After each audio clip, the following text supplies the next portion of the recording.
So, the Premier League is starting in just over a week's time. I'm really excited for the Premier League season starting as per usual. And in this video, what I'm going to be doing is going through one player you should watch out for during the course of the Premier League next season. So basically a player who's going to prove people wrong, a player who might have a breakout season, or just someone who didn't really have a great season last time out and will do a lot better this season round. So yeah, without further ado, let's get straight into this video now. So we'll start off, of course, with Arsenal and the player that I've gone for in this video. Maybe a bit controversial because it's a player I've given a lot of stick to in the past, but Nicolas Pepe, the £72 million man from Lille in the summer of 2019. And yeah, I just think that Pepe, he proved a lot at the end of last season. I thought he was really good for the last 5 to 10 games in the Premier League and in the Europa League last season. And yeah, this season round, I think he'll really come to fruition. I think that, him alongside Bukayo Saka on the opposite flanks, I think Nicolas Pepe will offer a lot of threat going forward to Arsenal this season. We've seen he's a very tricky player, he's a very pacey and skillful player, very good dribbler, and I think he's kind of adjusted a bit to the Premier League more than he was in previous years. So yeah, I think Nicolas Pepe will be a player to watch out for next season, and I think he will get quite a few goal contributions for Arsenal next season. And so the player I've gone for Aston Villa that you should watch out for next season is probably a bit of an obvious one, to be honest, because I was going to go for Mbumo, but I'm going to go for Ollie Watkins, the man who is going to be on the end of whatever Mbumo and of course Leon Bailey and maybe Jack Grealish if he does stay at Aston Villa,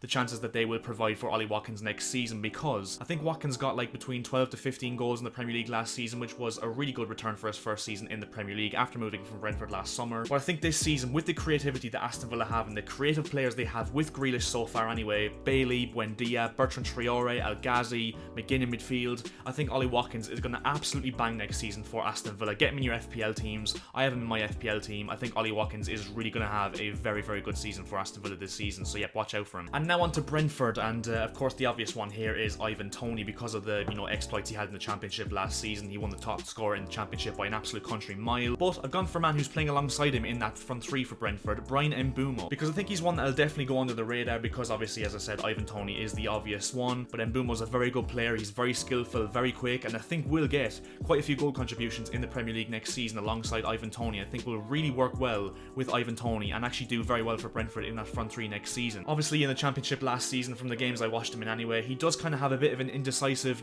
factor in the final third. Sometimes he makes the wrong decisions and sometimes he can miss good chances, but I really think that he'll improve on that this season with the obviously, the better players he'll be playing around in the Premier League with the signings they do make, and of course the competition around him as well with the better teams he will be facing in the Premier League next season. So yeah, Bryan Mbumo, a shock one here, but I think he will do very well in the Premier League next season, a lot better than most people are expecting. And now on to Brighton, and the first new signing we've gone for in this video of one player to watch out for every Premier League club, Enoch Mwapu, I think that's how you pronounce it. Sorry, but Brighton fans, if I've got that wrong, let me know down in the comment section below. But Enoch Mwapu, I think, is going to be a really good signing for Brighton. Really highly rated midfielder who signed for I think around £20 million from RB Salzburg in the summer. A really good signing next to Yves Bissouma and the likes of McAllister and Pascal Gross and those kind of players in midfield for Brighton. He seems to be similar enough to Bissouma in terms of the fact he's very good defensively, has a very good engine, good in the ball, will create chances, and of course is very versatile as well. So I think will be a really good option for Brighton next season, and I think will really, really do well in this Graham Potter system. And overall, I think that Brighton will have a very successful season. And I think that Enoch Mwapu will be a very good player for Brighton next season, and I think will impress quite a lot of people with how he performs next season. And now on to Burnley, once again another new signing, because to be honest, there's nothing really you can say about Burnley, to be honest, with players that actually watch, because they're all just 7 out of 10s every week. They all just put their balls in the line for the club, they all just fight, and they all just, put in the shift they're asked to do. Nathan Collins, Irish international, I think will be a really good signing for Burnley. Whether he starts next season or not remains to be seen, because of course they do have Tarkowski and Ben Mee, who have formed a very strong partnership at centre-back for Burnley in recent years. But I think Nathan Collins will add some very sturdy, competition for those two in terms of the centre-back position for Burnley, and with Ben Mee, not getting any younger, I think he will break into the first team throughout this season. And yeah, overall I think Nathan Collins, nothing really more to say. I think he will have a good season for Burnley, and I think he overall will have a very successful career at Burnley overall in the years that progress as well. So yeah, Nathan Collins, one to watch for Burnley this season. And now we move on to my club Chelsea, and for me there's a few answers I could have gone for in this video, but the main one for me is Kai Havard. £71 million he cost from Bayer Leverkusen last summer, and obviously didn't have the best of seasons for the majority of the season last time out, but I think once that game against Crystal Palace at Selhurst Park, when he got himself a brace,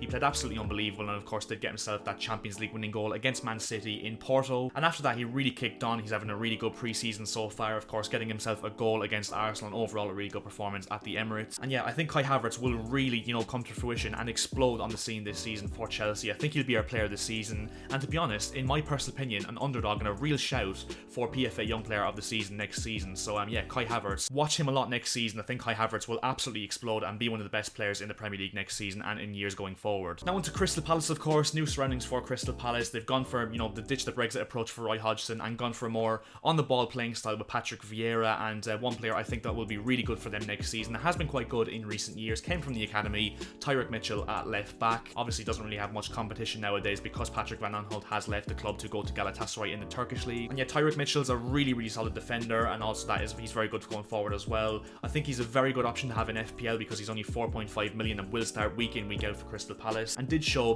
during his time at Crystal Palace in the last few years how good he can be. And yeah, overall I think he'll be a very solid option for Crystal Palace under Patrick Vieira next season. I think he'll very much cement himself as the starting left back for Crystal Palace going forward, and yeah, Tyrek Mitchell I think will be tipped for big things this season. And now on to Everton, and once again it's another player who signed last summer, and don't get me wrong, I thought was really good for the bulk of last season when he was fit to play. Alan, I think the former Napoli midfielder, I think will be really important to the way that Rafa Benitez sets up this season for Everton. Defensively he's absolutely unbelievable. He's a poor man's N'Golo Kante because he's a really good player, and even still it's probably unfair to call him a poor N'Golo Kante because he's really a good midfielder. He's adapted to the Premier League last season like a duck to water, and overall is very good in terms of his distribution into the final third as well, and on the ball he's very good as well. So yeah, Alan to watch next season for Everton once again. And now on to Leeds United under Marcelo Bielsa, and obviously it was quite hard to pick one for Leeds last season because Leeds were really good last season and definitely proved everybody wrong in terms of how they finished the Premier League season last year. But I've gone for Rodrigo, the Spanish attacker, because he kind of didn't really do too well as well as people expected after a £30 million move from Valencia last summer.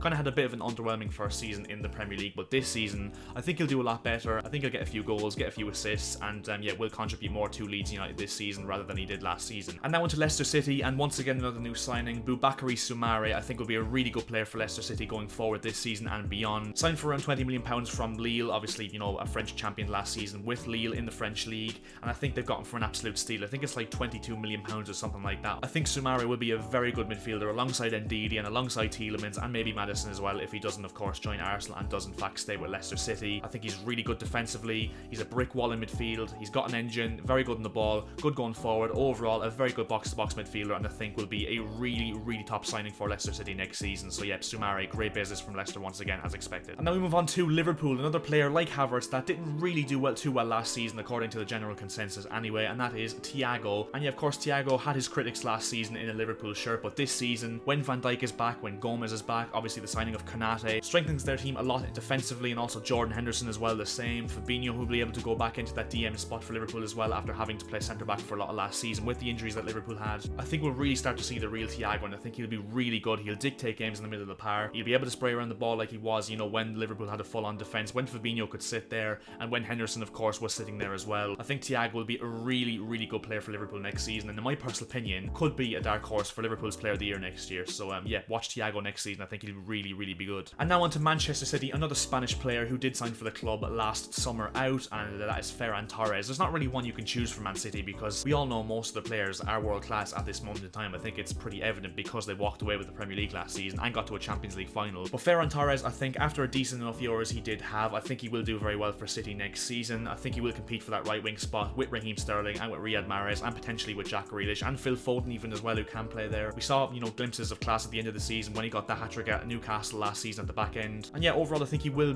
keep getting better as a Manchester City player, and £20 million last summer, and I think that's a really good deal, and I think that Ferran Torres will have quite a good season once again for Man City in the Premier League. Next up onto Man United, and yeah, a pretty obvious one here because Jadon Sancho, £73 million he cost from Borussia Dortmund, and obviously it is an obvious one because we all know to watch Jadon Sancho this season, and I think Jadon Sancho will be a really good player once again this season. I think he'll get double digits in both goals and assists, and I really think he will spark a good relationship with the likes of Fernandes and Pogba if he stays, and Rashford and Martial and Cavani and Greenwood and all the attacking talent that United do possess at this moment in time going into the new season. I think Jadon Sancho definitely one to watch, definitely in my opinion a contender for player of the season going forward this season and beyond, and yeah, definitely in my opinion will class himself as a world class player officially on the stage of the Premier League this season. And now on to Newcastle United, and to be honest, to put it bluntly, I really hate to say it because I love the Geordies, but there's not really many to watch for Newcastle this season, really, is there? Because they play a really boring style of play under Steve Bruce. So I'm just going to go for the bog standard Alan Saint-Maximin once again, a saucy bastard, really fast, really good dribbling wise, really skillful player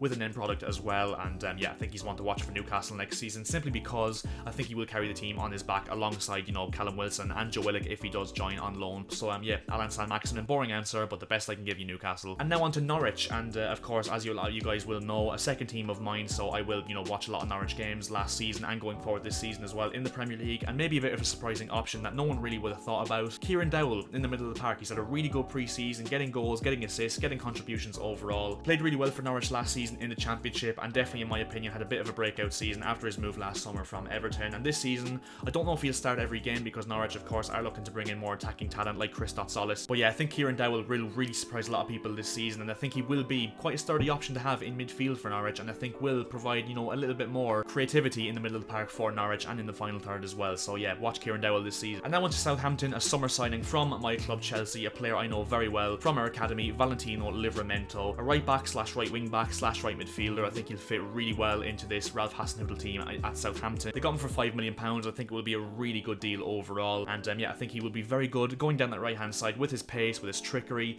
and his overall defensive output as well. I think he will be a player to watch next season for Southampton. And now moving on to Tottenham Hotspur with Nuno Espirito Santo, and one of the first signings he made during his Spurs reign, Bryan Gil, I think will be a really good player for Spurs next season. Signed from Sevilla for I think around £30 million, plus Eric Lamela going the opposite direction. A really highly rated attacker who does have that element of creativity. He gets a lot of assists, he gets the odd goal as well, creates a lot of chances, and for me, alongside Heung-min Son and of course whoever plays up front for Spurs next season, whether it be Harry Kane or even someone like Dusan Vlahovic if they do sign him, I think Bryan Gil will be a really good signing for Spurs next season. Of course, he's very young as well, and overall I think will be money well spent, and I think will be a very good player for Spurs next season and going forward. And now on to Watford, and a player that I think you should keep a close eye on next season for them is the Brazilian striker João Pedro. Showed signs of class last season in the Championship as Watford went up in second place in the Premier League behind Norwich City, and yeah, of course him alongside Ismaila Sarr and Emmanuel Dennis and Josh King and those kind of players in the final third for Watford. I think João Pedro will really make a name for himself next season, and I think will get a few goals and overall contribute massively if Watford are going to survive relegation next season. And even if they don't, I think João Pedro will be a player to watch for Watford next season. And now of course onto the penultimate club in the Premier League, West Ham United, and another player once again who signed last summer from Brentford and didn't really light the house on fire last year for West Ham, if I'm being perfectly honest. Said Benrahma scored a worldie against Brentford in pre-season, but obviously I'm not going to say that he's going to have a breakout season just because of that goal alone. I think second season syndrome will impact Benrahma positively this season because I think he's going to be really good in terms of his output.